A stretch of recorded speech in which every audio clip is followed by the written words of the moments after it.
Spencer, Jeff Hurst, the Trevor Brooking and Billy Bonds, Paolo Di Canio, West Ham United. We celebrate our victories, we stick together in defeat. Proud of our history, West Ham United, more than just a podcast, more than just a podcast.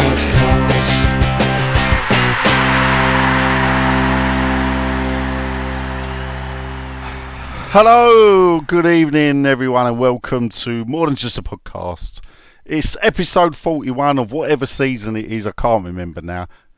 If you've not heard episode 40, go back, have a listen. It's me and Johnny Bucci and Sean talking about the Burnley and the Freiburg away game. But this is now time for... Oh, we've got to do this first. I'm in my shed. Just me, Billy, no mates. It's Ask Nigel anyway. And now for this. Facebook question time. Frankly, I've only done that just to prove to Sean I did have the jingles. But anyway, yes, Facebook, Twitter question time, where you, the listeners, get to ask me, the only presenter left, anything you want. And I asked on Twitter and said, just Nigel, ask me anything. And a few people have. Here we go. So let's start. There's quite a few that have come on as I open it up. Question time, but only with me. So ask Nigel. Could be good, probably will crash and burn, but it depends on you lots. So let's have a look. First up, all comments. Bang! Wow, there's quite a few. Right, Cheeky Lines is the first one. How you doing, Steve? Hope you well. Evening, he says. Hope you well. He said, was having a salt through the lift. I'm guessing he meant the loft, unless he lives in a really big house and he has got a lift. But I was sorting through the loft today and forgot about this little gem I bought years ago. Have you got one? This don't really work well on podcasts, but frankly, it's a model of Upton Park on a wooden board. And yes, I have cheeks. I have got one. It says, as for the game, I'll take the draw. We're still 7th in the league. It's all good. And he goes, thanks as always, Brady Arts and Katinsky Arts. Cheeky being a postman, not a fan of Katinsky, and I don't blame him either. Well, you've heard what I thought. If you heard before what I thought of the Burnley game, listen, I'll take the draw all day long. It was felt like a win, didn't it, at the end? I can say that now. Next up is Jonathan Bish. We don't get to bash him though. Evening, Nigel, he says, hope you will.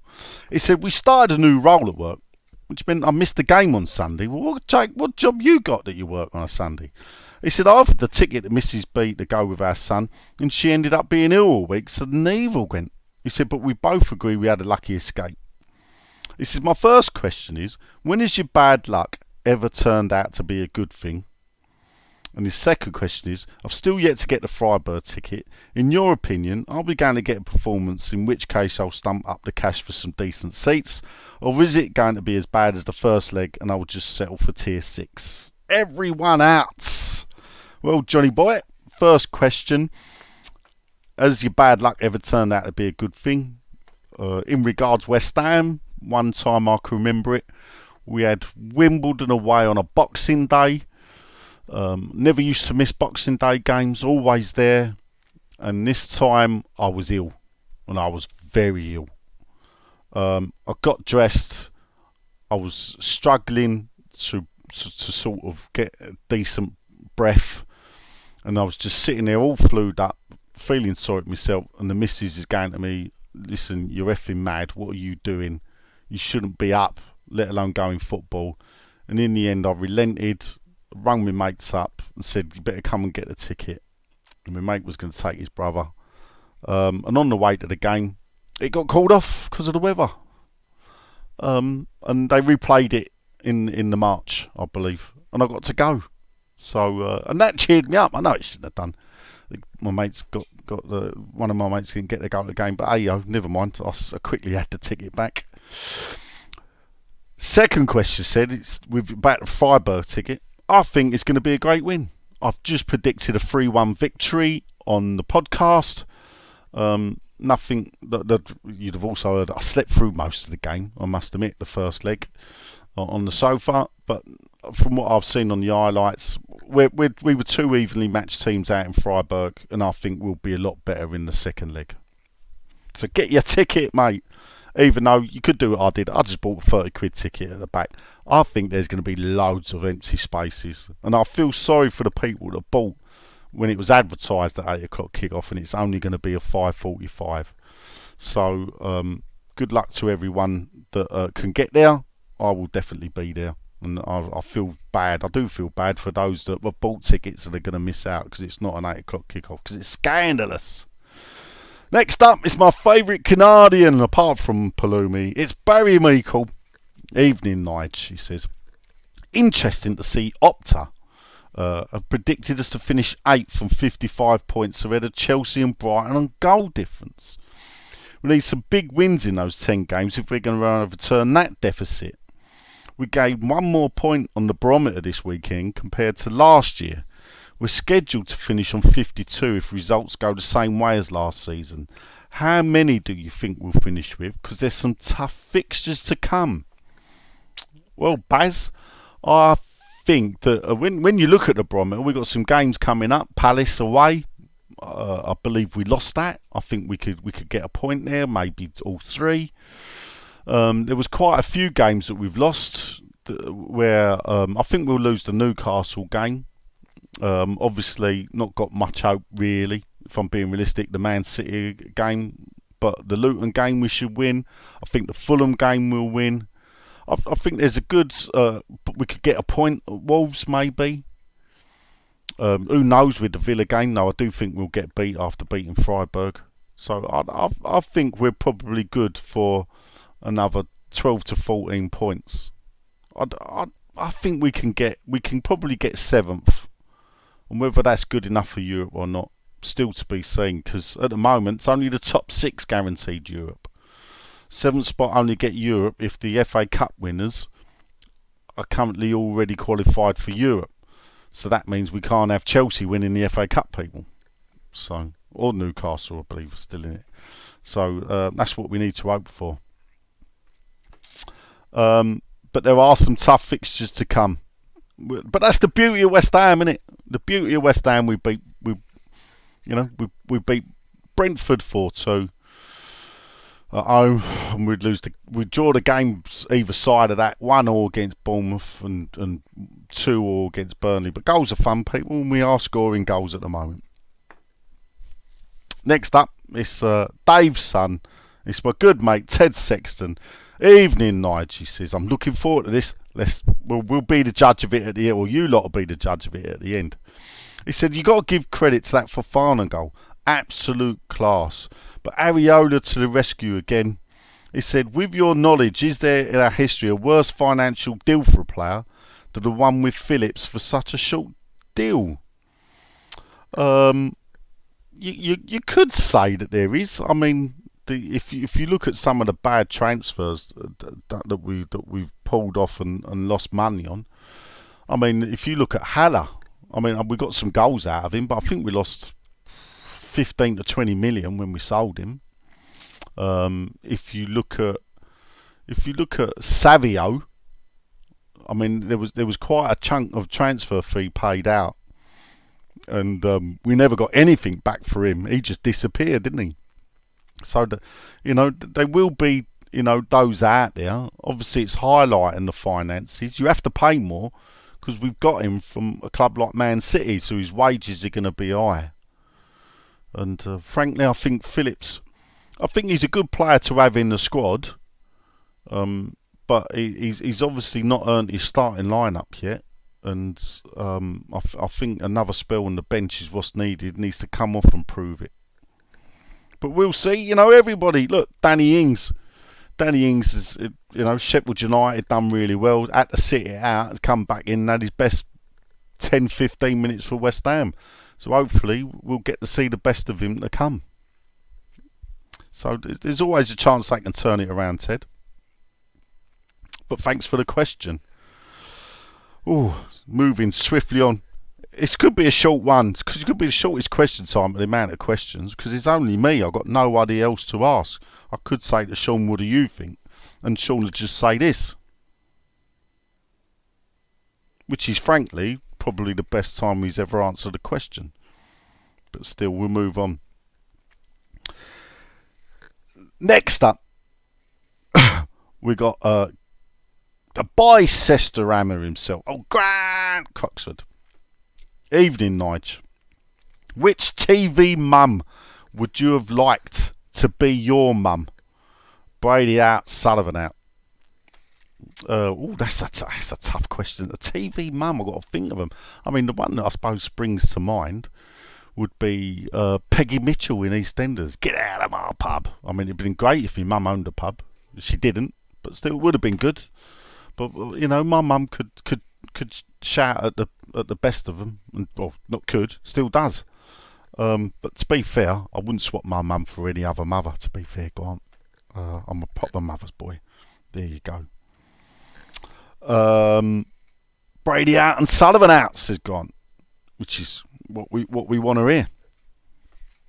Next up, it's the goddess of South Woodford, Forest Gate, Belinda Kai Keatis.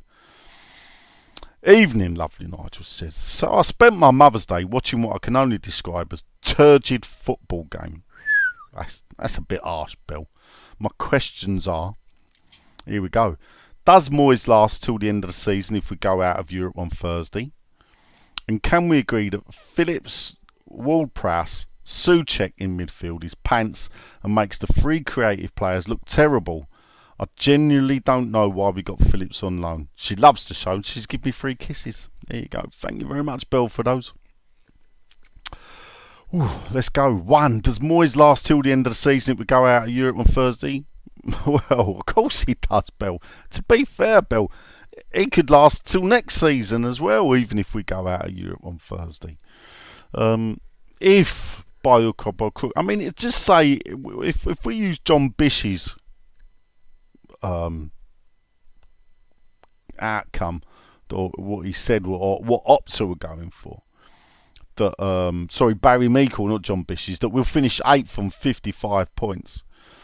That's in a way, it's you know, not his highest, you know, it's 6th, 7th, 14th and 8th. That's still a fantastic achievement for West Ham. If you look at the history of where we are as a club, well, where we have been as a club, finishing 8th, top 8, is a great achievement. I think we've finished 6th 3 times, maybe 4 at max. Obviously, 3rd under John Lyle was highest. I think Lyle had an 8th place. I think Harry had an 8th place. You know, I'd be surprised if we finished top 8 10 times in our history. I'd be surprised. So 8th is a good achievement for West Ham United. Us fans may think we should be finishing higher, but is that our expectations rather than what the club's genuine position in league pecking order is? It depends, I suppose, on the 7 that finish above you, realistically. But you know, if we look at it and we understand it, that you know there is the big 6, of which you know we're definitely above Chelsea at the moment. So therefore, you'd be looking. There's a club there that could be replaced in the 6. You could look at Newcastle, maybe as 7th, or Aston Villa as 7th. You know, obviously Brighton are not really. We should be looking to finish above Newcastle and Brighton, and so only Villa realistically. So 7th or 8th spot, good achievement for me. Anything in top 10 realistically is pretty decent for West Ham. Whether we like the way we've got there, that's a different argument, and I get it. People don't like the way we've achieved it, but at the end of the day, with Premier League placings earning you about £2 million, he is good for the business side. He ain't really good for the football side, but we have our fluctuations with it. As for your second part, agreeing with Phillips, Ward-Prowse and Souček in midfield, a pants, well, the three of them together obviously don't work, and it is really, it does put a lot of pressure, well, it did put a lot of pressure on Paquetá, Bowen and Kudus, and it was no surprise, was it, realistically, in losing the two of them, bringing on Alvarez, who's probably the best defensive midfielder we got, but also can go forward and attack as well, as he's shown, then we're obviously a better player, a better team overall. And as we said in the previous podcast, shock horror, you put more attacking players on the pitch, don't be surprised, you'll create more chances and maybe score more goals. So yes, I mean, genuinely, you say you don't know why we got Phillips on loan. If it's a club we are looking to progress, we do need players like Phillips to be in the squad. I'm not saying in the first team, but if the bench, if we pick our best 11, our strongest 11, that is a team that if it can play every game, I think could get 6th spot. But we know that players are not going to play every game, and this is where we're lacking. We can't get the type of players that we need to sit on the bench and wait their turn. It just won't ever happen at West Ham, unless we get taken over by billionaires and we can throw silly money around. Calvin Phillips ain't going to spend 2 years at West Ham sitting on the bench like he did at Man City. The reason he did it at Man City was, 1, he got paid a lot, and 2, he won medals just for sitting there. Well, he ain't going to get that at West Ham, is he? So, and that's why other players of his ilk are not going to do it. But they're still good. If we want to progress, we need players like Phillips in and around the squad. Oh, how am I doing, people? All right, we crack on. Next up, it's old Mr. 1970s himself. It's Jason Backhouse. Oh, evening, Nigel. He says, where do I start after yesterday? He's not a Phillips fan. He said, how is Phillips ever classed as a Premier League player? He's not that by any stretch of the imagination. But why drop Alvarez for Phillips? I'll answer that quickly, because a lot of people though do go on about how Moyes loves to flog a dead horse. He will push the players. He's got to rotate. He's got to give them a rest. He gives Alvarez a rest. People criticise him now for doing it. So we can't have it both ways. If you think players can't play every game, or 2 games or 3 games in a week, and they need a rest, well, then he's got to do it. When do you do it? Well, you do it when you're playing the worst club in the league. Now, it did nearly bite him on the bum, and you could argue he got out of trouble. And that's the way I see it.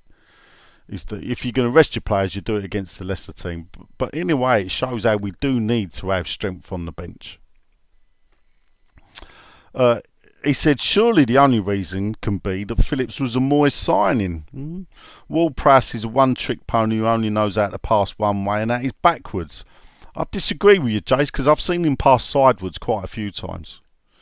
So that's pretty, so that's a bit harsh. And the funny thing I'd say about the thing about with Ward-Prowse is that because we had Creswell on the pitch, we still had someone that could take the corners just as well. So yeah, I mean, Ward-Prowse, I think there's a good player there, and maybe he needs a bit of help in midfield. Maybe having Ward-Prowse with Souček and Phillips is a problem. Anyway, he said, Jason goes. He says, he sits in the Billy Bonds low, and there are 3 season ticket holders in front of me that only come to the big games, Arsenal, Man City. He says, with the amount of people on the waiting list, ho, ho, ho, I say, for season tickets is my solution. You have to attend at least half of the home games to allow you to buy a season ticket for the next season. Not quite sure how you'd manage this, but what do you think? That's a tough one. Jason, I know a few clubs now are looking at this and what they do. I think Man United are looking at it, and Arsenal definitely are. Arsenal are definitely monitoring how you go to games and where you get your tickets from. That's two different things, because they suspended 300 members, Arsenal, who had bought their tickets off of a ticket tout on a ticketing exchange. So that's how in depth they are. But they are also monitoring their season ticket holders, and if they are seen not to be tendered, I think they've gone over half. I think it might be 2/3 that they're going to be written to and at least given a warning for this season that if it continues, they'll have the season ticket withdrawn. Now, you can do that when you're Arsenal, when you got 60,000 in the ground and another 20,000 that want to go. Let's face it, we all seen it, that there was the thing that come out the other day, the first 9 games of the season, 2 of which were European Cup games, genuinely had 50 odd thousand in the ground. We averaged just over 45,000 actually in the ground. Now that's an 18,000 drop on the attendance, of the official attendance of 62,000. Where are these 18,000 people? Why don't they come? Various reasons for it. The big problem stems from the way they sold the tickets originally. What am I going back now? I'm going back, blimey, it was 2014, 2015, nearly 10 years ago, when they had the sales centre, when you had to go to Stratford to the sales centre to buy your ticket. West Ham were worried they wouldn't sell the tickets, so the salespeople were on commission, were told sell, sell, sell, and they pushed every spare ticket they could. They told people, buy it as a kid's ticket, you can upgrade it. It was that policy, allowed by the club, they knew what was going on, that's created this mess in the situation where we get season ticket holders that have bought so cheap. The waiting list, was it ever genuine 50,000? I'm not so sure. West Ham's own original figures prior to the move were that we would average 50,000 a game, and yet it looks like we're getting less than that now. So be that as it is, night games are difficult. A lot of people can't get down to them. The West Ham fan base, as we know, it goes round the world, but match attended now, they come from the 4 corners of the country, and it is difficult to get to games sometimes on a Monday night, and or if the trains ain't running, there's work wherever people were coming from. There was trains that were cancelled this weekend, lines weren't running. And people, will look at that and think, blimey, we all know how difficult it is getting in and out when trains are running off Stratford. After a while, people do get fed up with it and will pick and choose their games. And you can see that. Burnley, it's not a big draw. But you know what, people? That's the way it's always been. At Upton Park, you could go to games and there'd be 28,000 there, not 35.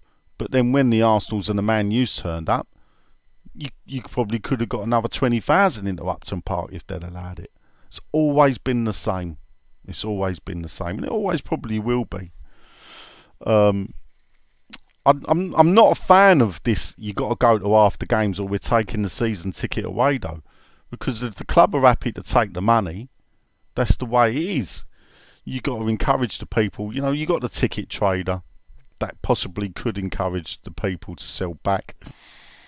You get people like, I've got my son-in-law, he can only go after games because he works shifts.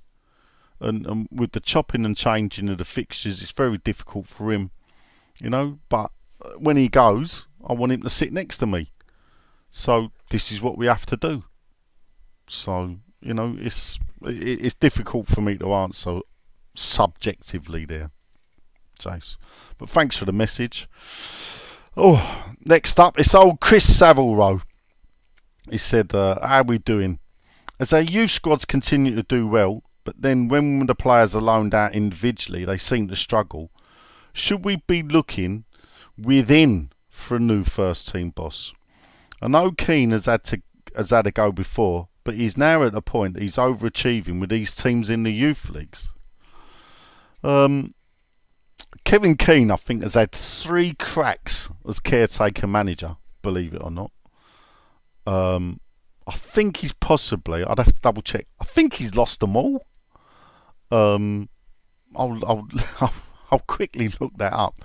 So it's not a great record, but when you're the caretaker manager, you're generally taking over a team that's playing really bad, possibly been relegated, and you're getting a team that that can just take over as and when they like. So I'm just trying to look up Kevin Keane's records. So let's have a look. Keane, so he stepped in for one game, I think Sunderland, in 2011 after Abraham Grant was sacked. He stepped in for a game when Kerbishley was sacked.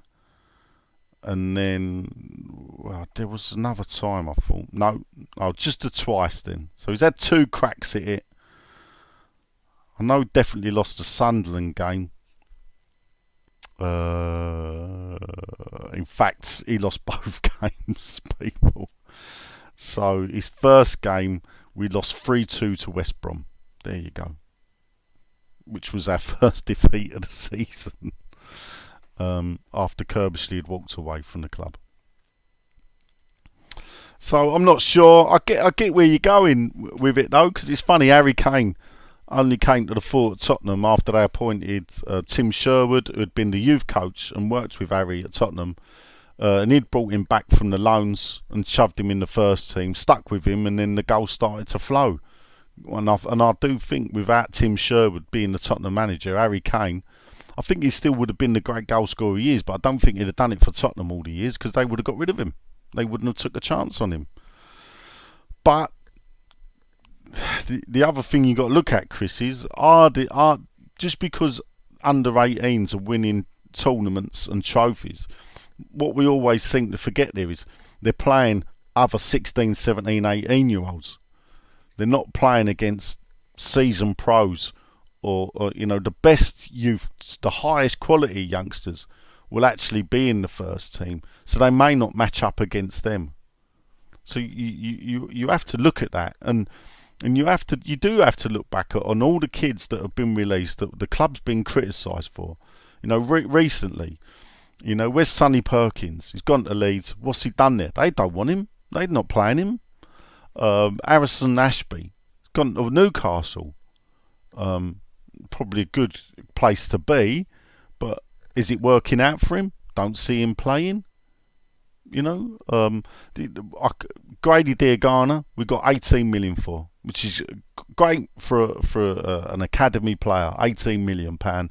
That's a great transfer for young. He's now coming good at West Brom.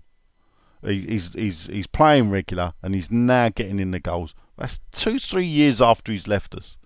So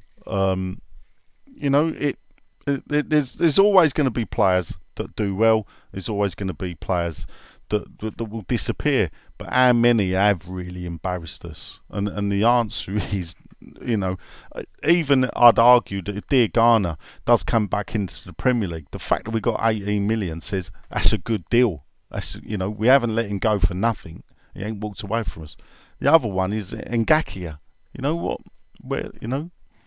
They crashed and burned.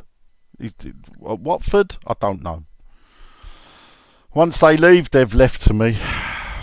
Next up, it's the Colonel himself, Mr. Richie Kemp. He's got a quick question. He says, I get why many fans are not enamoured by the manager and his style. He said, but what I don't get, and neither do I, Rich, is the total hatred so many fans have for him. For me, he's an honest man who's done an excellent job. Not really bothered if he stays or goes in the summer, but why do you think the feelings run so deep for so many fans? It's a tough one. I mean, it's difficult. Some people like to throw Sam Allardyce at me, and about the way I never took the Allardyce.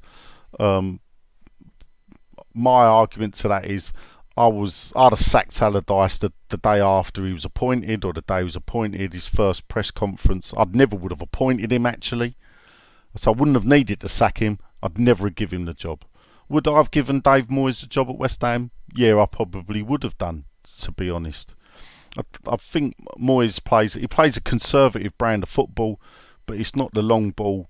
of the, Harry Bassett at Wimbledon, the Graham Taylor at Watford, and the Sam Allardyce at Bolton type, where you launch it long. And Allardyce is proud, Allardyce will still, believes that his type of football, and I suppose there is, a home for that type of football to be played in the Premier League.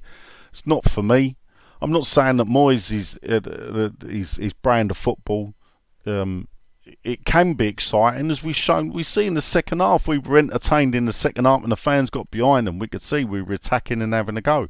If we could play like that, that'd be fantastic. If we could play like that. But it's not often that we do, is it? It's not often that we do. As for the outright way fans, yeah, I don't get it. I don't get it. At the end of the day, if you want to compare Moyes and Allardyce, as some people like to throw at me, Moyes has actually achieved far more at West Ham than Allardyce ever done. Allardyce's top finish, I think, was 10th, and he had us in good positions at times. And his own stubbornness and negativity, actually ruined it. Where he took us from the edge of 4th and dropped us down the league to 10th. Because that's out of his own stubbornness, I suppose. Allardyce the other day, had a crack about what West Ham manager's ever been popular with the fans, and to some point, you could argue he was right in what he said, that every manager, Pellegrini got abuse, and this is the funny thing is, I don't think Pellegrini got the abuse that Moyes got. I don't, obviously Slav never got. I mean, I love Slav. Don't get me wrong. I'd have loved for him. I wouldn't have sacked him. I'd have stuck with him, and hopefully he'd have got it out. But then again, he's gone other places, and he did well at West Brom. I think got them promoted. Didn't really do well with Watford though. But then again, Watford have had 21 managers in 10 years. And when you think that West Ham have had 17 in 124, therein lies the story there, that no one really succeeds at Watford under this ownership. But yeah, the treatment of him is OTT, and I don't like it. Next up, my good friend Mr. Paul Noland. Evening all. Beep beep, says the chauffeur. As Mavropanos scored another own goal. He goes 3, I think, for the season. My question is this: which West Ham player scored the most amount of own goals in a season? And he thinks, I will know. That's it from me. Ta-ta. If that is Mavropanos' third own goal, the one thing I don't keep a list of his own goals. I think that would give him the record.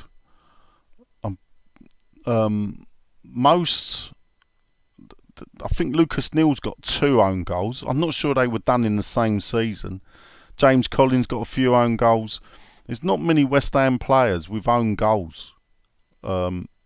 So it's possible that Mavropanos has not only scored the most own goals in the season, might have scored the most own goals as a West Ham player. Full stop, Paul. I'll find out and let you know though, mate. We will see. Next up is Mr. Richard Ticket Stubbington. He said, was Brentford a false dawn against a poor side? And why doesn't Moyes send us out to play with the attempt we had in the second half against Burnley? Every game since Brentford has been back to the same old low block. Bit disingenuous there, Rich, because every game since Brentford, I think has been, who's it been? I suppose was it Freiburg. I suppose was Forest after Brentford. I believe it was. Yeah. Oh well. Forest, of course, only won 1 game in the last 6. I heard today. That's obviously was against us. Sometimes I do wonder what Moyes sees when you look at the fact that he would have watched us in that second half. He sees that and thinks, blimey, we could do that more often. So there is something in him though that makes him always fall back to the old way. the dark side, we could call it, but he's no Darth Vader like Allardyce is. Martin Rowe, Sports. Next up, my worry is if we start like on Thursday, we will lose. I'm not impressed with our centre halves. Well, we ain't spoke about that, the centre halves pairing. Agard again, I thought, looks a bit off. Mavropanos will give the ball away, bad passes or whatever. I think our strongest centre-back pairing would be Zuma and Ogbonna. But Ogbonna's 36, 37 and Zuma's knees are about 39. So it is at the centre of defence where, you know, we can't seem to find the right pairing. And I don't know about move all four, and I think Agard probably does want out, and he can go. Zuma looks like he needs to be put out. So maybe another two coming in. But if we can get another two in, it's possible that we could, you know, Zuma, you could say with his knees, he could go on the bench. That strengthens the bench at the back, bring in another couple of centre halves, let Agard go, and, you know, we might have strengthened there by keeping Zuma out. He's still got a contract. Would you strengthen this area in the summer? You've just heard me, Mark, what I think. Definitely I would. I would be moving Agard on. I'm happy to keep. See what Ogbonna. I'd be happy to keep Ogbonna. I'd bring in move Agard out, bring in another two, and push Zuma and Ogbonna onto the bench and see where we are. Next up, it's Dan numbers. People talking about VAR and overlooking a poor setup from the manager and implementation from the players. Oh, I'm not sure about that. I think people are talking about both. I mean, we could argue about the VAR decision against us. I don't think we covered it on the podcast, where the bloke heads it, then catches the ball. If anything, that was more of a penalty shout than the Freiburg one, which, you know, I've said I didn't agree was a penalty. Don't think it was, but we'll you know, I get that they're saying is if it comes up the player's own body and falls down, but the bloke literally looked like he caught the ball and then dropped it, so that was both arms on the ball. Though we don't have the arms in the unnatural position, because obviously when you jump, your arms will drop down. And as I said on the podcast, if you've heard it before, what is unnatural position? Because when you football, your legs and your arms do happen to go into different positions. Oh, Dan then follows up. Callum Marshall's not even making the bench at West Brom. Was this another garbage loan option by the club, or are we simply not producing good enough players? Are the new financial rules encouraging clubs to produce players to sell, then bring into the first team? Brady out. Well, two things there. I mean, Callum Marshall to West Brom, I thought it would be a good move.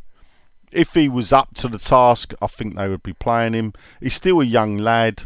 From what I've seen of him, I think he's got the makings of a good striker.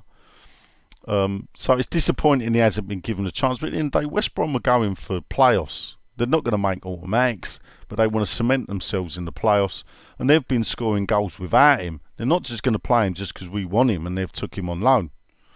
So you maybe could look at, he might have been better off going to a lower down championship club, but we don't know who asked. West Brom might have been the only club that asked. So who knows what went on there. But the problem we've had in the past for me is that we kept sending players out on loan to League One clubs, like the Nathan Dollans of the world and the Sonny Perkins. And what it looked like is we just produced League One players, that those players would be then sold on and they would then become League One players themselves. Are the new financial rules encouraging clubs to produce players to sell and to bring? Well, in a way they are. And if you look at the clever players, people always look at the big clubs and they will say, well, how comes Everton get FFP and the likes of Man United can spend $1 billion on players? Well, the likes of Man United and the Arsenals and whatever can do that because twofold. One, they generate the income through match days, through a worldwide fan base selling shirts and everything else, and they get the income in that way that enables them to not have to be handcuffed by FFP. Now, if you look at a club like Chelsea, a few years ago, Chelsea had, I think, 30 odd players on loan. Well, now we know why, because these are players that were in their academy, and they're finding that without European football, now they're having to sell their academy players that have come in and done really well in the first team. So it could be that Conor Gallagher, who's been Chelsea captain this season, may have to be sold for Chelsea to meet FFP regulations. So that's because Chelsea haven't finished in the top floor and been in the Champions League or European football spaces. So their income has fallen to such that they're now relying on selling them to meet the regulations, such as our clubs are. That's why, in a way, 105 million for Declan Rice was a fantastic sale, because it went straight across our FFP. Because the rules are, if it's a home-based academy player that you bought through the academy, it's 100% profit. There's not the trade-off for the previous fee. Brady outs, says Dan, and so do a lot of us, I hope. Next up, it's the old mate. It's the old scarecrow himself. It's the sweet and tender hooligan. It's Mr. Richard Dodds. Good evening, boss, he says. Bless you. Every time we go at teams, the results are positive and the football's good. So why doesn't David Moyes, with no threat of relegation, go for it? That's a good point as well, Dodds. We ain't gonna go down. Why not? Why not have a go? Why not? Let's. If he had a go and finished 9th, I bet a lot of people would be happier than not having a go and finishing 8th. And all he's risking is £2 million. Personally, I think quarterfinals of the UEFA Cup, or whatever you want to call it nowadays, I think is a fantastic achievement for West Ham. And throw that in with a top 8 finish, that's bloody brilliant. But if we finished 8th by playing out these last few games, by having a go, well, it might bring the fans back into the stadium, because I do think the drop off on attendances is somewhat to do with the football that people are seeing as well. There are people that just think, I can't be bothered to go over there, trudge that bloody stadium and watch that crap. There's going to be people. He's got questions. What was the best decade in West Ham's history? And if you could do a podcast with one West Ham player from any part of our history, who would it be? And what's your first question? Ooh, that's a good one. There's a few. Brady outs. Best decade in West Ham's history. Tough one. I mean, realistically, the golden years of West Ham, in a way, all the best things we achieved until 2023's Europa Conference League win were done in 16 years, and that was between 1964 and 1980. If you throw in our best league position, you could say from between 64 and 86. After 86, that was the end of the golden period of West Ham. So Lyle and Greenwood. If you had to pick one decade, I'd imagine you would have to go for the 1960s. The highest Ron Greenwood finished, I think, was 6. I think he achieved that in the 70s, madly enough. I don't think he did it in the 60s. We won the Cup in 64. We got to a League Cup semi-final. We got to the League Cup final when it was two-legged, but we lost that. We obviously won the European Cup Winners' Cup in 65. We were the backbone of the World Cup team in 66. I believe if Johnny Byrne hadn't been injured, we would have had a 4th player in the squad, let alone 3. So realistically, I think that would have been those that watched football in the 60s. I don't know, would probably tell us that was, But we all seem to enjoy the. When you ask a lot of people when was the best time to watch West Ham, the football, generally you look back to when you was a kid, and I think that's because when we're kids, we don't actually, we don't have any worries. We don't get too emotionally involved with it when we're kids. If we lose, listen, I've never cried over a defeat. When you see these kids crying at football games when we've lost everything, sometimes I think, hey, come on, kid, that's football, man up. Maybe me being harsh, I don't know. I'll leave that. I'll let you all judge me on that. But I just think that I look back at the times and under when I started going in the mid 70s onwards, I just loved going West Ham. We got relegated in 78. 79 we didn't really do much in the league. I think we finished 5th or 6th. Only top 3 went up then. I think it was 5th actually. We had Pop Robson and David Cross up front, Brooking, Billy Bonds. We'd started the season with a 5-2 win.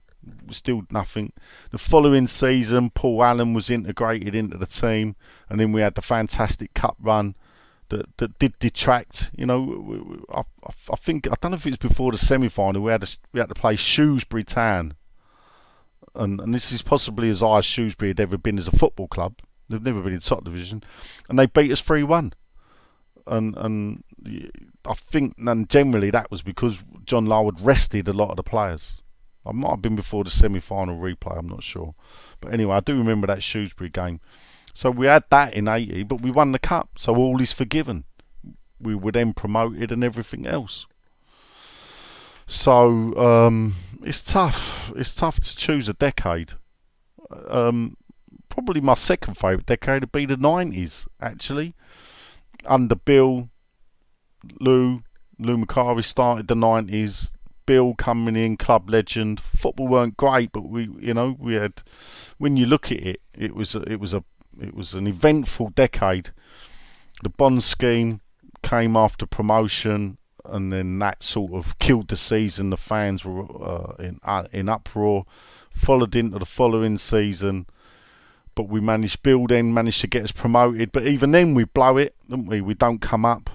We blew it in 91 on the last day. We got beat by Notts County. 93, we had the emotion of the Cambridge game where we go up by the fact that we scored 1 goal, which was the last goal, last minute goal scored by Clive Allen. Everybody went mad on the pitch against Cambridge. So we had all that to deal with in the 90s. The fallout with Harry and Bill, what happened, what didn't happen, who really knows? No one really knows. Well, 2 people really know, 3 if you include Peter's story maybe. But we've only heard one side of the story, and people don't seem to believe that. And then you go into the Artson and Kitson era, swiftly followed by the DiCanio era and everything that went on with that. So the 1990s of recent times, if I'm packing, this decade's not gone too bad, has it, Dodds? Really? But if I could podcast with one West Ham player from any part of our history, who would it be? What's your first question? Well, that was easy for me. There's one West Ham player I would like to sit down with and spend an hour with, and that would be Paul Ince. The first question would be, why did you do it? That would be my first question. I think Paul Ince would be a fantastic podcast guest. Next up is Sean, Nick Harvey, Yorkshire. Up, lads. Nigel Normitz. It is tonight, but I'm with all my mates tonight. I'm with my podcast family. Brady out, Sullivan out. Oh, he's gone today. He's gone. Moyes out, though not in bold. So I don't know if he's still sitting on the fence, his old Sean. Freiburg, poor performance, but Dave was happy with a 1-0 defeat, which says it all really. It's half time, innit? Come on. He says, I can't see us getting past them this coming Thursday, unfortunately. Well, we did against Seville, and Seville were better than Freiburg, so we'll see. But the Freiburg did win at the weekend, but hey-ho. Burnley, it says, strange team set up against a poor side. Absolute shite first half. Get this, marginally better second half. Calvin Phillips, he says, WTF. Well, I think we were better than marginally first. Come on, Nick. I know you're hard to please, but there's hard to please, isn't there? Blimey. Questions, he says. Who would be happy if they fell asleep now and woke up after the season's ended so they miss all their remaining games? Well, the way I've been recently, that might happen to me, but I wouldn't be happy at all. Will Moyes get Calvin Phillips up to speed before the end of the season? Not sure about that.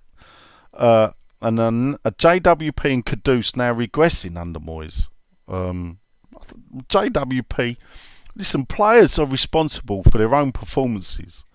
I once asked a bona fide West Ham legend about how much do they take in what's said by the manager, and then when across the line, how much is on the manager and how much is on the players. And this is a bona fide cup goal scoring West Ham legend. And his reply to me was, 90% of what happens on the pitch is down to the players. 10% is down to the manager. And that's his exact reply to me. So, and that's the way. When players are making a decision, across the whole game, there are sliding doors moments in games where if they make the right pass, things good can happen. But if they make the wrong pass, something will go the wrong way. It's down to the individual player to try and work out what the right decision is. What's the right pass? When's the right time to play a flick? When's the right time to pass it back? When's it the right time to pass it forward?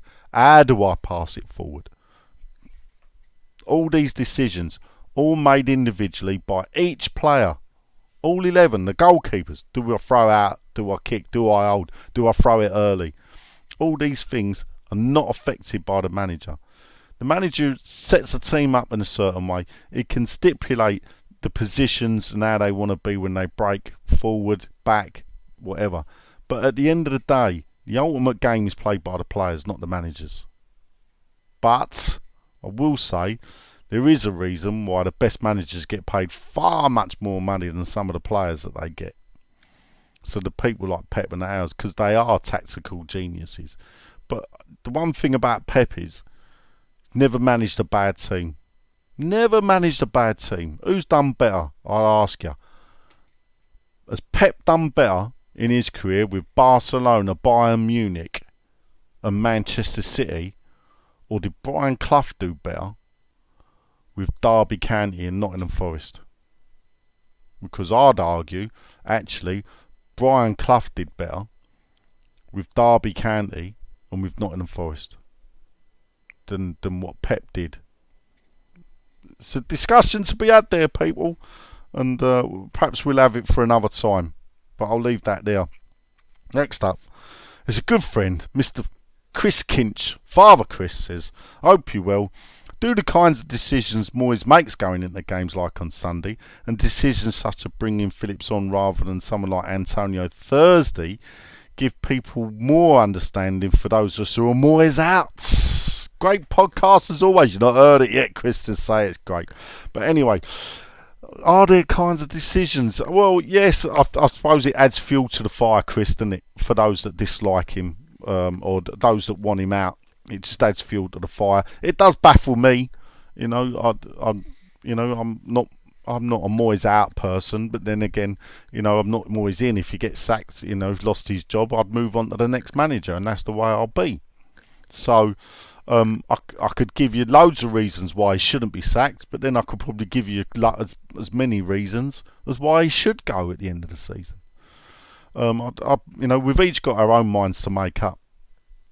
I don't like the outright hatred, and that's the bit that really does get my goat, and that makes me look more Moyes in.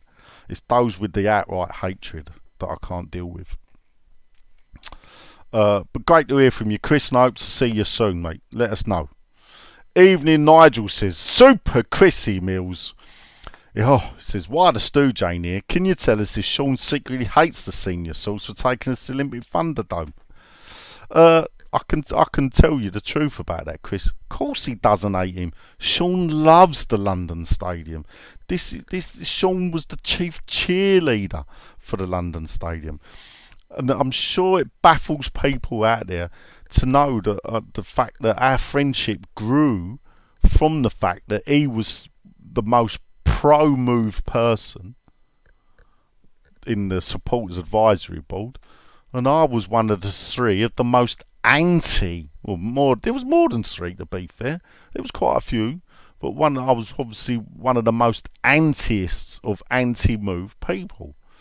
But at the end of the day, you know, like in politics, you look past what you do, and you stand and have a drink with these people, and you know, I'd drink with anyone, and I'd have a drink with the most pro people going, and we'd become friends out of it. There weren't just Sean, there was a few others there. I used to really enjoy their company and having a drink, and they were good days in the SAB. They were even good evenings after in the bar, that was for sure. Anyway, Chris says, since they closed our vegan £3.50 beer store in Olympic Park last week, the new owners put their prices up to $6.50 a pint. So they're taken to buying a crate from Westfield and standing in the same spot drinking. Are we wrong to do this, or are they just taking a piss? No, I think you should do it, Chris. That's the bit. It's a pity football's not a summer sport, because actually it probably would be nice to get a case of lager, sit by the canal, watch the water flow by and the ducks, and sit and have a beer before walking into the ground with just the cans. I'm not a big fan of canned lager, I must admit, but still, Brady out, Sullivan out. But yeah, you keep doing that, Chris. Tell me where you're standing, I'll come and say hello. Next up is Ballon d'Orson. Here we go. Good to see the hard-earned work of away fans such as Ginge, Cotty and Clive Allen being rewarded for their hard-earned priority points with a trip to Freiburg. Or maybe they just got lucky in the ballot like the Bald Stooge does. Well, I can see that. I don't know about Clive Allen. Maybe he was working out there. I don't know, you know. Cotty is the sea, but what you got to remember is these people, they'll have connections at the club. The club gets a certain amount of tickets, and these people will get tickets. You know, there are lots of people out there, believe it or not, shock horror, that go to away games that don't go to away games. How they do it, good luck to them. That's what I say. It's a fucked up system in my eyes, but that is the system, and if you can play it, fair play to you. Well done. He says, any truth reports that Dodsey was thrown out of Freiling Frieda's entertainment parlour after trying to use club cash as a payment. Everyone in the bin, including the Bald Stooge. We couldn't dare comment on where Dodsey was hanging about in Germany or not. Michael Levy Jr., another good friend of mine, people, former customer of mine as well. No question. He says, checking in. Hope you're all. I'm good, Mike. How are you? Hope you're all good, mate. Still knocking them out. And he is knocking them out, people, because he's got a ticket evening coming up. The link is here on the Facebook page. It's an evening of soul and Motown with Michael Levy Jr. at Loughton. If you're in the area, if you want a good night out, go see him. John Bucci will tell you. Fantastic world. I'll tell you as well, he's a fantastic singer. He puts on a fantastic show, gets the crowds up and dancing. He is the soul singing superstar of Tenerife. We didn't give him that nickname for no reason, people. He earned it. He's an award winner himself as well. So get your tickets, and not forgetting Tenerife Nights. Oh, here we go at the Circus Tavern. This might be up my street. It's only round the corner to me if it's the Circus Tavern. It looks like all the top singing stars of Tenerife will be playing the Circus Tavern. I'm going to have a look, people. I'm going to tell you when it is. Click on the link, open it up. Tenerife Nights, 13th of April. It's coming up soon. Here's Michael. Time and location, 7 o'clock, 13th of April, Circus Tavern, Purfleet. And get your tickets now. I was looking to see how much the tickets. It doesn't say what the price is. But good luck to you, Mike. Coming home. Mike's coming home gig. Oh, there you go. Next up, it's old Ding-a-ling.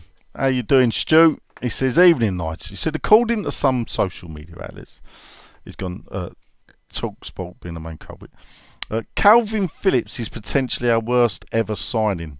He goes, who's your worst ever West Ham signing? He said, I can think of many more that were much worse than Phillips, but I'll go with Roberto, especially in the modern era. What an absolute calamity it was. I think Karen Brady has to go down as the worst off the field, though. Going to that pit of misery is becoming more and more mature every time. Brady out. Then finishes. Wow. Who's your worst ever West Ham signing? Blimey, there's a whole host. As a kid, we signed John Radford from Arsenal. We never scored a goal. He was the first one. Never really could take to him. There's been quite a few over the period. I mean, Sasha Ilic. I mean, if ever was the worst player to play for West Ham, it had to be him. Vladimir Labanc is one who Harry had quite a few of these strange signings that didn't work off, let alone Mark Boogers as another one. So excuse me. Sorry about that, people. But anyway, I would go for Sasha Ilic. Modern day Roberto. You got Savio as well, though, haven't you? I mentioned earlier, Stu. So the list is endless. I'm sure people could come up with more. Right, here we go. David Taylor, who's got is a customer of Lens. So I've got to leave you alone, Dave. Can you tell me if we learn of Moyes' fate before season ticket prices are revealed, or when renewal window opens, or even before renewal window closes? I can't stand watching this absolute shit football anymore. Put us out of our misery. Moyes out. I mean, that's a very good question you asked there, Dave. In a way, is that how soon do the club of Moyes announce what they're doing? Do they announce straight away, no, he's staying? Do they announce straight away he's going? I'd imagine, though, if they announce he's staying, the decision may be delayed, maybe, till after season ticket renewals taken place. So, and I suppose I have got sympathy with those that are so pissed off with it, don't want to really renew if he's going to be around. But what I would say to you, Dave, is come on, West Ham till we die, not West Ham till we die or David Moyes leaves. You know, West Ham till we die. So, you know, don't let one manager drive you out. You know, it's like me with the ownership. Believe me, there is no way I'll stop going until they have left either the club or the earth. Either way, that's when I would even contemplate cutting back on my football, because they're not driving me out. Next up, it's the man who wrote one of the best books of West Ham football in recent times. It's Mick Clifford, even though he did sell it in the club shop, but you know, the publishers can be a bit funny. Difficult question, but have you ever thought about walking away? Wow, I've just covered it. Just not going again, even having a season off. Doesn't have to be Sam related, could be work or family or life. If no, what if anything could get you to walk away? It's one thing I have contemplated, Mick. Funny enough, the events of what happened 6 years ago disgusted me so much that I did say, that's it, not going. I didn't attend the Southampton home game. It was after the events of Swansea away. Certain things had happened in and around the club with the fan base, and it disgusted me to a point where I never thought I could actually support a club where fans had done what they did to fans and where ownership had done what they'd done to fans as well. that it felt like the enemy were definitely within the club. I watched that Southampton game at home, and I watched it with a mate. He joked that if I left now, when the game kicked off, if I left now, I'd make the second half. And he saw I was serious and went, yeah, I could do it actually. I could probably still make it. We won 3-0, I think, that game, and I was back for the following home game, which happened to be the Burnley home game, and I was glad I was there for that. I won't go too much into really, what caused me to feel that way, but I don't want to dwell on it.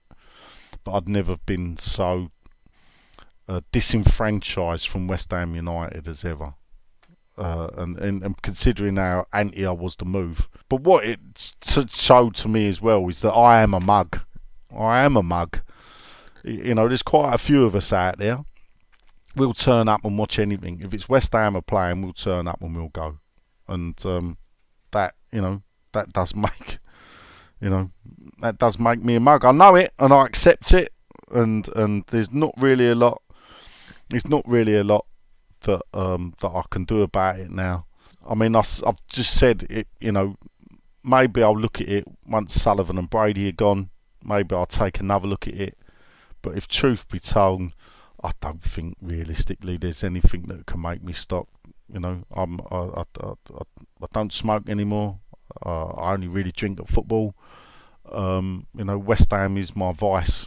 Football's my drug, and West Ham's my drug of choice. So, and it ever will be. So, but that was probably the nearest. The events of 6 years ago, prior to the Burnley game, were what would have caused me to walk away. Brady out. David Taylor then did equate. It says he's a first-time listener. The first-time question, he said, Brady out, Sullivan out, Moyes out. So he chipped in now. Next up, Mark Hunter said, were we historically behind the 3 other London clubs because they had richer benefactors at inception?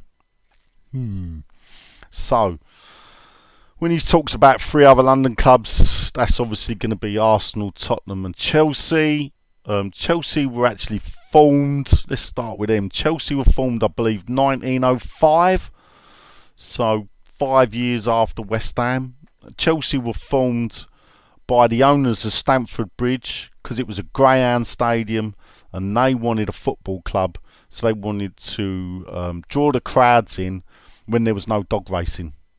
So they formed a football club called Chelsea. Whether they, I think that it might have been the Mears family that owned it up until Ken Bates bought it. So they would have owned Chelsea for about 70 odd years. Then, I mean, even now, I think the only thing that makes Chelsea anything more than us, I think fan base wise, I think we're as big, if not bigger than Chelsea. I think obviously worldwide they've probably got a few more, but that's because of the success. The thing that changed Chelsea was the Abramovich money. If you look at Chelsea before Abramovich, they'd only won the league once in 1955. With, funny enough, Ron Greenwood was a player then. It was just before Jimmy Greaves broke into the team. I think Peter Braybrook was a player as well in 1955 for Chelsea. He was definitely there around that time, Braybrook. And they'd won the European Cup Winners' Cup, but then again, so did we, and we won it before them. So they'd had FA Cup experience, but not as much as West Ham had. Well, not by 1980 we'd won it when we won it for the 3rd time. I think that was more than Chelsea. I think Chelsea had still only had it in 1970-71 when they beat Leeds, which was not 71, it's 1970 final. They beat Leeds in the replay. So if you look at that era, I think, no, actually tell a lie, I think they won the Cup Winners' Cup a couple of times. They did win it, I think, in the 60s as well. after West Ham, of course. Tottenham were the first team. Then we won it in 65. I think Tottenham won it in 63 or 64. Spurs were formed by a cricket club who wanted a winter sport. And that's how Tottenham was formed. Obviously, I've always played in the Tottenham White Hart Lane area constantly. Northumberland Park area. As for their ownership, I'm not really au fait with how they run. They were the first club to float on the stock exchange. Always had a bit of money, I suppose. Success-wise, they were very successful. People may not realise this. Southern League, when the Football League was formed in the 1880s, down in London, that was formed by Midland teams. The original 12 were like the Midlands, like Derby's, Aston Villa were part of the originals, Notts County, and then you had the northern teams like Blackburn. I don't know if Man United, Newton Heath were one of the originals. Not sure if they were. You had I think Burnley were one of the originals. Everton were one of the originals. So it was predominantly Midlands, northern based. Down here we had the Southern League that the Thames Ironworks joined, and then West Ham replaced the Thames Ironworks. We were in the Southern League, and we were in the Southern League till 1919, where we then joined the Football League. We left the Southern League. Tottenham were in the Southern League, and Arsenal were in the Southern League until the early 1900s. And Tottenham, when they won the FA Cup for the first time, I believe in 1904, are the only, or they're definitely the last, possibly the only, what are classed as non-league team. Because if you were Southern League, you was classed as non-football league. So they were the only non-league team to win the FA Cup in 1904. So, but then Tottenham have had that success. Title-wise, I'm not sure. Obviously, they won it in, I think they won it in 50-51 and 60 and 61. Not sure what other titles they had before that.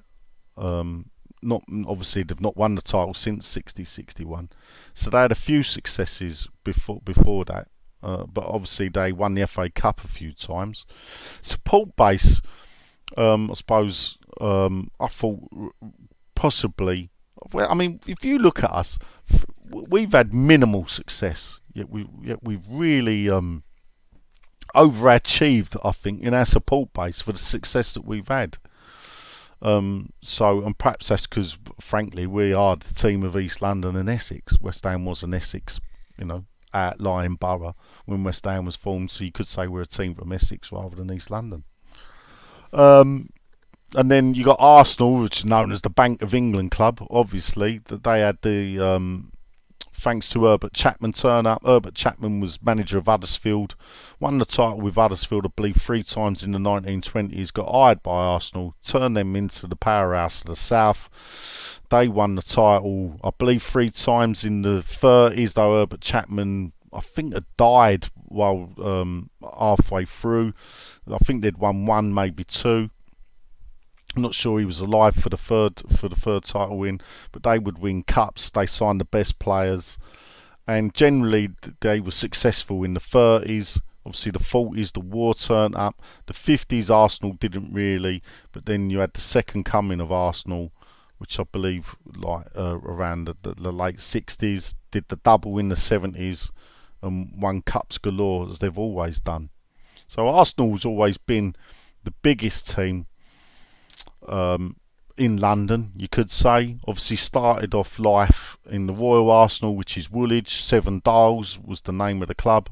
They played around South London, Plumstead, Charlton, around that area till 1913, when they moved into the Highbury Fields, which I don't know if it was owned by the Royal Arsenal as a sports ground or whatever, but anyway, they moved north.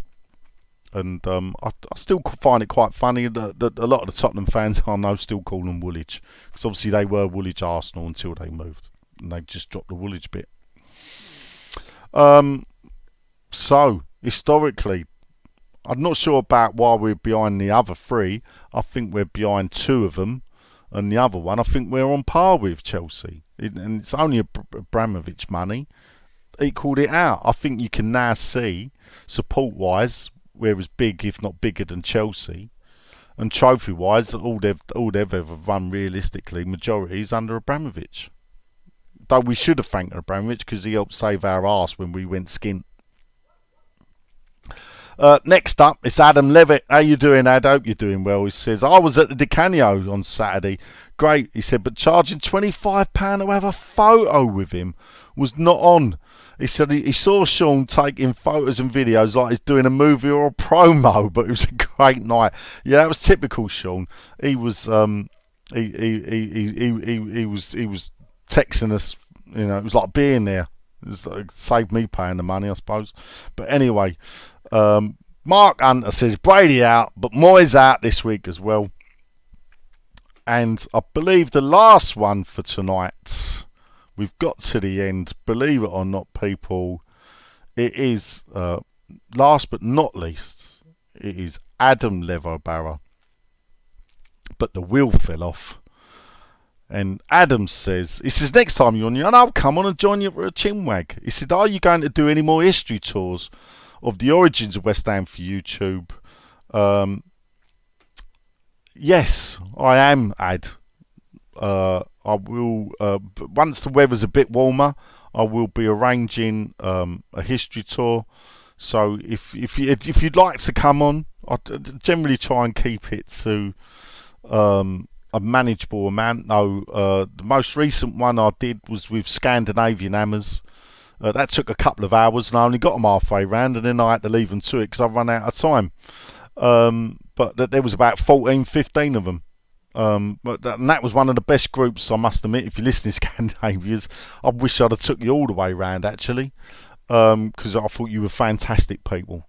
But if anyone's interested, drop me a line, ping me a message, whatever. Get hold of me on Twitter. Say you'd be interested in coming on, and then I'll sort out.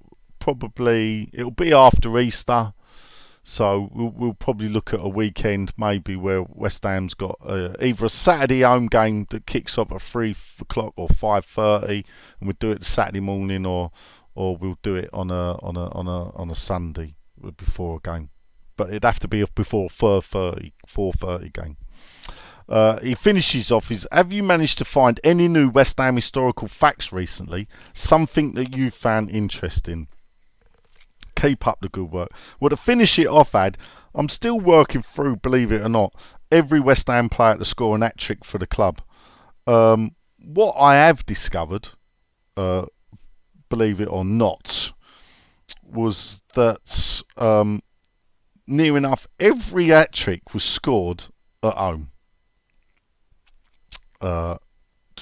95% of hat-tricks were scored at home. So we've never really travelled well. And in fact, we went nearly 20 odd years. So Billy Dare scored one, 1957, Bristol Rovers.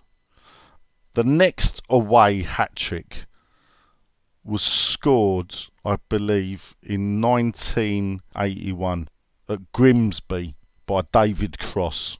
So 1957 to 1981, not one away hat-trick was scored. And like London Buses, the next away hat-trick after that was scored just a year later. Well, it wasn't a year later. The next away hat-trick was 6 months later, because that was scored by David Cross, and that was Tottenham away. So far, as well, it looks like David Cross is the only West Ham player to score 2 or more hat-tricks away from Upton Park.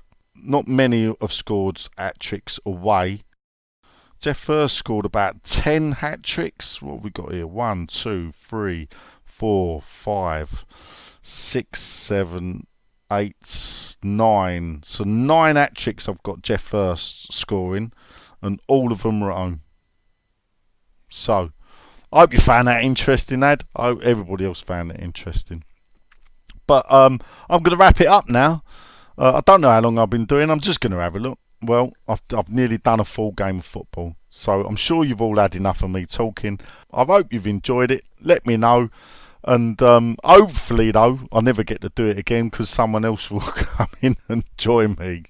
But until next time, people, thanks for listening, and I'll see you all later.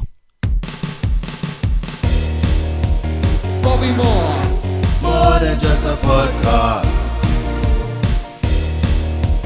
Bobby Moore. More than just a podcast.